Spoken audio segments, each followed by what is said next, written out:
Welcome student. BSc part third paper second चल रहा था। डायनेमिक्स का आपके काफी वीडियो आर्टिकल करा दिए गए, अलजेब्रा फर्स्ट पेपर के करा दिए गए हैं।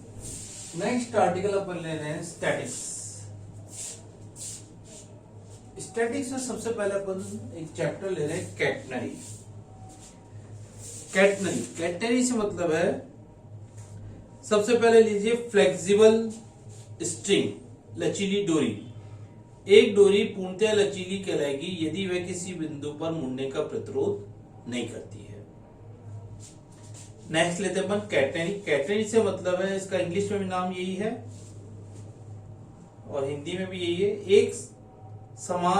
एक समान लचीली डोरी अथवा जंजीर को किन्हीं दो स्थिर बिंदुओं के मध्य गुरुत्वाकर्षण के अधीन स्वतंत्रता पूर्वक ढीला लटकाने पर डोरी या जंजीर जो वक्र बनाती है वो कैटनरी कहलाती है। कंडीशन है कि दोनों आपके स्थिर सिरे होने चाहिए, इस तरह से। तो ये अपने कैटनरी बनाएगी। एक समान होनी चाहिए लचीली डोरी जो किन्हीं दो स्थिर बिंदुओं जो कि एक ऊर्ध्वाधर रेखा में स्थित नहीं हो। ऊर्ध्वाधर में भी हो सकते हैं और एक रेखा में भी हो सकते हैं और एक रेखा में नहीं भी है। यहां अपन साधारण कैटनरी की बात करेंगे जो किन्हीं दो स्थिर बिंदु पर गुरुत्वाकर्षण के अधीन स्वतंत्रता पूर्वक ढीली लटकाने पर डोरी की प्रति इकाई लंबाई का भार एक समान हो। तो साधारण कॉमन कैटनरी के लिए कंडीशन है, जब एक समान लचीली अथवा जंजीर को किन्हीं दो स्थिर बिंदुओं के मध्य गुरुत्वाकर्षण के अधीन स्वतंत्रता पूर्वक लटकाने पर यदि डोरी की प्रति इकाई लंबाई का भार एक समान हो तो डोरी जो वक्र बनाती है वह साधारण या एक समान कॉमन कैटनरी कहलाती है। यहां अपन कॉमन कैटनरी की अभी बात कर रहे हैं फर्स्ट चैप्टर में। साधारण या एक समान कैटनरी की अपन अध्ययन करेंगे सबसे पहले। तो सबसे पहला आर्टिकल इसी का है आपका, साधारण कैटनरी का नैज समीकरण ज्ञात करना।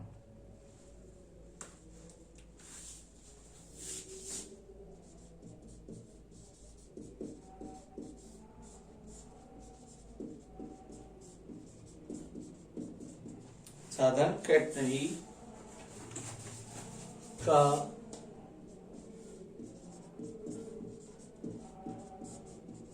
नैज समीकरण, यानी एस और साई में पहले इसका रिलेशन निकालेंगे क्या है। ठीक है, पहले लैंग्वेज लिख लीजिए। माना दो स्थिर बिंदु ए तथा बी हैं, या डायग्राम बना लेते हैं।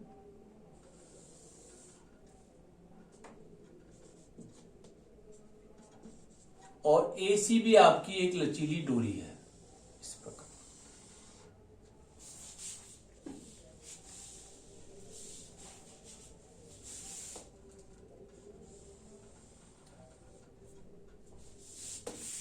ए सी भी एक लचीली डोरी है। सी कैपिटल में आपके नाम। ठीक है, डोरी का निम्नतम बिंदु सी है। ए सी बी एक लचीली डोरी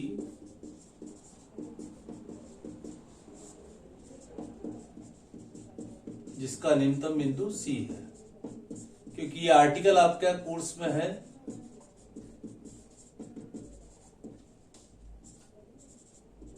सी है, गुरुत्वाकर्षण के अधीन लटक रही है। ठीक है, कोई बिंदु आप इसमें यहाँ पे आप सी पी ले लीजिए। इस पी पर एक स्पर्श रेखा खींची। ए और बिंदु से डोरी बंधी हुई है, यानी डोरी में तनाव होगा। अब यहां पर बंधी हुई है तो आप इसमें सबसे पहले पी पर एक स्पर्श रेखा खींचिए, इस प्रकार आइए। पहले डायग्राम पूरा कर लेते हैं। इसमें तनाव यहाँ T0 ऊपर की तरफ इस तरफ आ गया और ये आ गया T का तनाव स्पर्श रेखा का, और ये जब यहां से बंधी हुई है तो इसका तनाव ऊपर की ओर। ठीक है,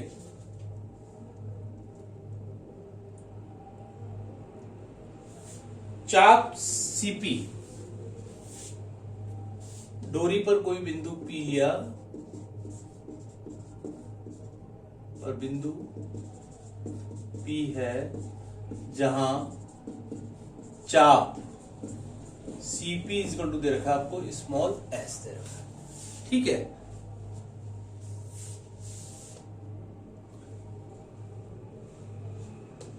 इसको यहां से मिला दीजिए इस तरह से। ये अपना CP डोरी का बाहर आ गया, ये इसकी x एक्सिस ले ली, ये इसकी y एक्सिस ले ली, ये एंगल आपने ले लिया साई। ठीक है,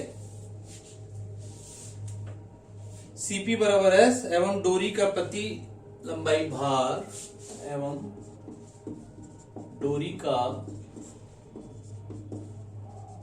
प्रति लंबाई भार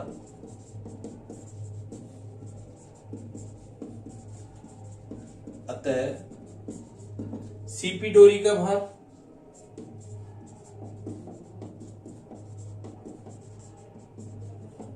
WS।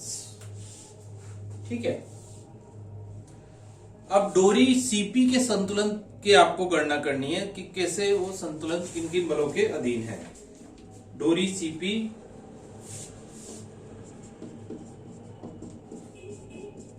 निम्न बलों के अधीन संतुलन में है।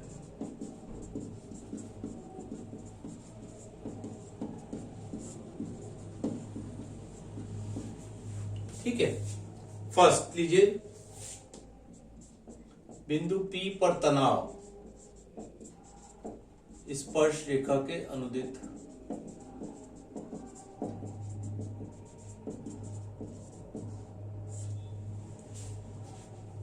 और क्षैतिज के साथ वो साई कोण बनाना है तथा क्षैतिज के साथ साई कोण। दूसरा, C पर तनाव संतुलित अवस्था में, C पर तनाव T0 इस क्षैतिज के साथ क्षैतिज दिशा में है। ठीक है, थर्ड, CP डोरी उसके संतुलन सेंटर से उसका गुरुत्वाकर्षण वेट लिया, यहां ले लिया WS। ठीक है, एक तरह से ध्यान रखना है ये एक बिंदु से गुजरने चाहिए। P पर तनाव, ये इसका 0 और ये आ गया इस पर WS CP डोरी का भार। CP डोरी का भार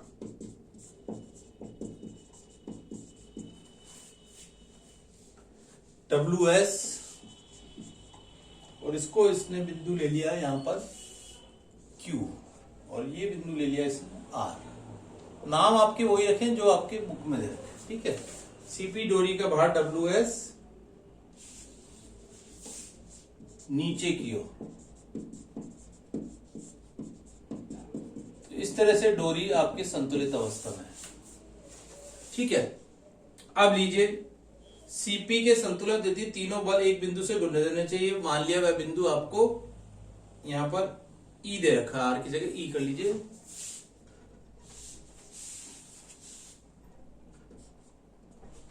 ठीक है, लैंग्वेज लिख लीजिए, CP के संतुलन यदि तीनों बल एक बिंदु से गुजरने चाहिए, माना वह बिंदु E है।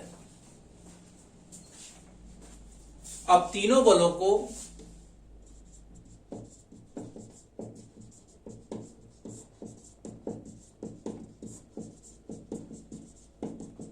क्षैतिज तथा ऊर्ध्वाधर दिशा में वियोजित करने पर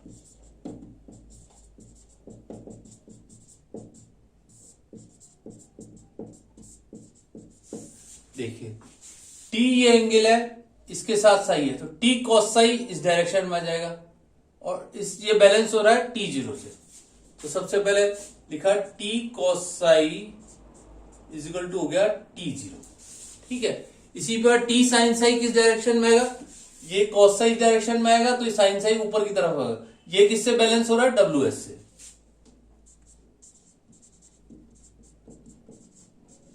इसके वेट से बैलेंस हो रहा है WS से।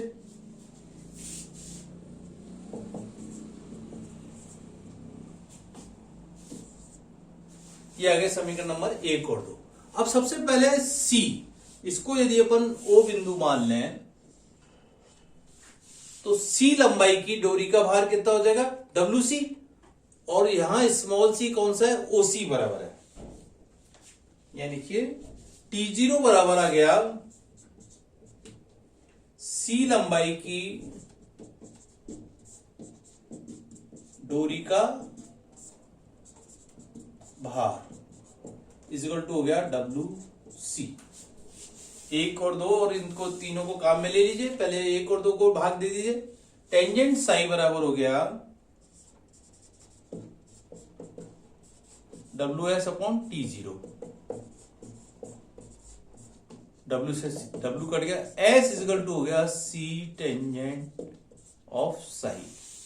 ये अपना आ गया कैटेनरी का अभीष्ट नेच समीकरण।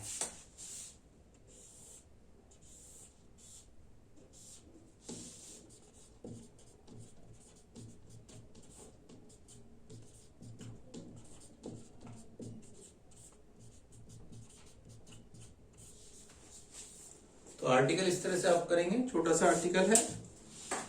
अब आएगा साधारण कैटेनरी का नए समीकरण को आपको कार्तीय समीकरण में कन्वर्ट करना। ठीक है, to find the Cartesian equation of catenary.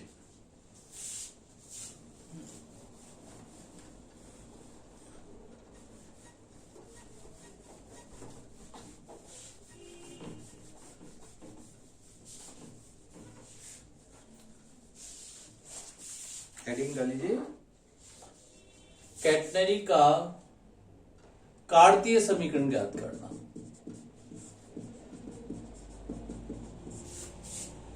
Diagram आपका ये रहेगा।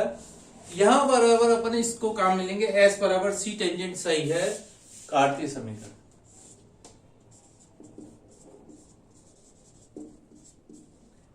C टेंजेंट सही को क्या लिख सकते हो? dy by dx। अपने को ये मालूम है, उसके मेथड से फर्स्ट ईयर में भी आपने पढ़ा है। तो S इक्वल टू हो गया C dy by dx। Differentiate with respect to x।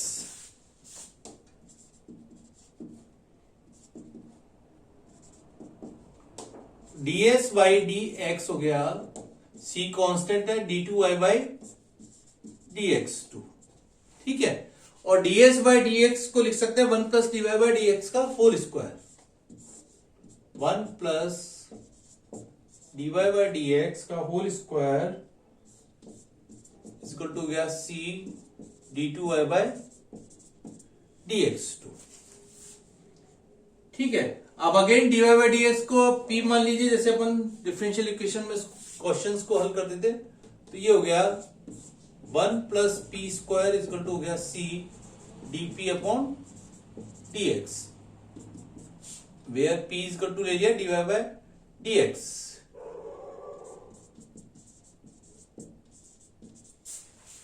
ठीक है, इसको मिटा देते हैं।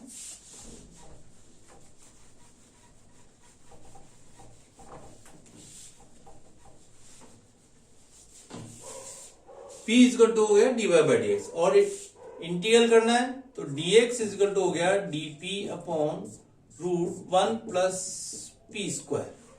ठीक है, और c आपका कांस्टेंट है, c को आप एज इट इज यही रहने दीजिए।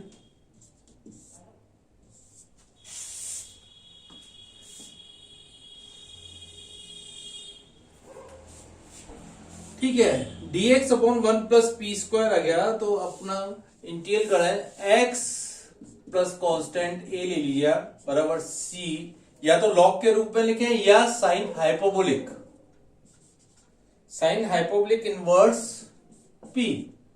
ध्यान हो तो या तो log x plus p plus root 1 plus P square लिखें, या c sine hyperbolic inverse p, और x प्लस a बराबर हो गया c sine hyperbolic inverse p की जगह वैल्यू रख दी dy बाय dx। डायग्राम मिटा दिया, आपको डायग्राम की जरूरत पड़ेगी वापस से। देखिए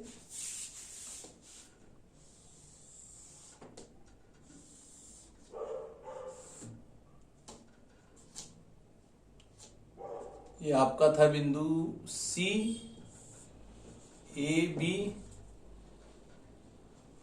और ये अपन ने पी बिंदु को लिया था। इस पे कोई स्पर्श रेखा खींची इस तरह से, ये T0 था, ये साई था, और ये WS था, ये बिंदु E था, P था। ठीक है, तो x plus a equal to आ गया C sine H inverse divide by dx। A constant का मान निकालना है। कैटेनरी के निम्नतम बिंदु C से ऊर्ध्वाधर रेखा को आपने y अक्ष ली थी। ठीक है, तो divide by dx at x बराबर 0 डिवाइड बाय dx भी आपका 0 है, तो इससे a का मान निकाल लीजिए। ये 0 हो गया डिवाइड बाय dx, तो a का मान भी हो गया आपके पास 0। तो x इजकल टू हो गया c sine hyperbolic inverse divide by dx, और हाइपोबोलिक को हटा दें, यहां से आएगा तो divide by dx equal to हो गया sine hyperbolic x upon c, या x equal to c sine h inverse, या divide by dx equal to हो गया sine h x upon c, और y equal to again integrate कर दें, y equal to हो गया cos hyperbolic x upon c, और 1 अपॉन c से भाग उड़ जाएगा, तो यहां पे c ऊपर आ जाएगा, प्लस कांस्टेंट b ले लीजिए।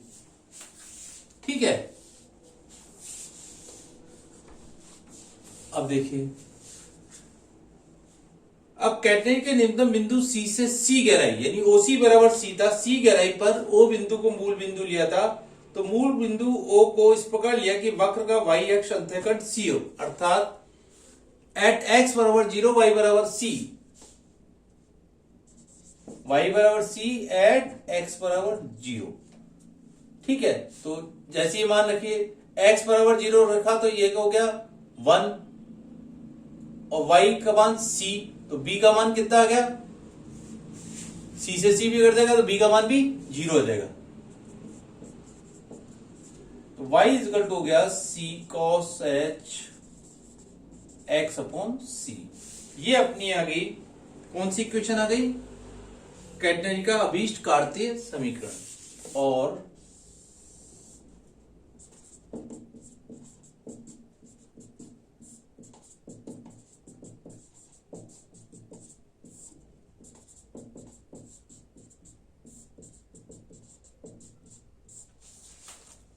y इजकल टू हो गया c cos h x upon c, और cos h को अपन लिख सकते हैं c cos h x upon c को क्या लिख सकते हैं, e रेज टू के फॉर्म में लिख सकते हैं। ठीक है ना, y इजकल टू लिख दिया half c e raise to x upon c plus e raise to minus x upon c। अब आपको ध्यान होगा कॉस हाइपोबोलिक है तो आइटा नहीं आएगा, ध्यान रखना है। ठीक है, half C X upon C plus E raise to minus का एक्स अपॉन सी, और इसको सीरीज इस टर्म में भी याद रख सकते हैं, जैसा अपन क्वेश्चन यूज करेंगे वो वाला, ये वाला फार्मूला भी लिख सकते हैं, ये वाला फार्मूला भी लिख सकते हैं। और यदि सी की कॉस एच हाइपोबोलिक की सीरीज को खोल दे तो क्या आता था, 1 प्लस एक्स अपॉन सी का whole square plus 1 by factorial 4 x upon c का whole 4 and so. Higher term को छोड़ दीजिए, y इक्वल टू हो गया c plus x square upon 2, एक तो c से गुणा हुआ और एक ये c से c कट जाएगा, तो एक्स स्क्वायर प्लस 2c रह जाएगा। ठीक है, और which implies X square equal to हो गया 2c इंटू वाई माइनस सी। इस रूप में भी आपको याद रखना पड़ेगा क्वेश्चन, आर्टिकल आपको जिस रूप में प्रूव करने को आए। तो कैटेनरी का ये किसका समीकरण है, ये एक पैराबोला का समीकरण है।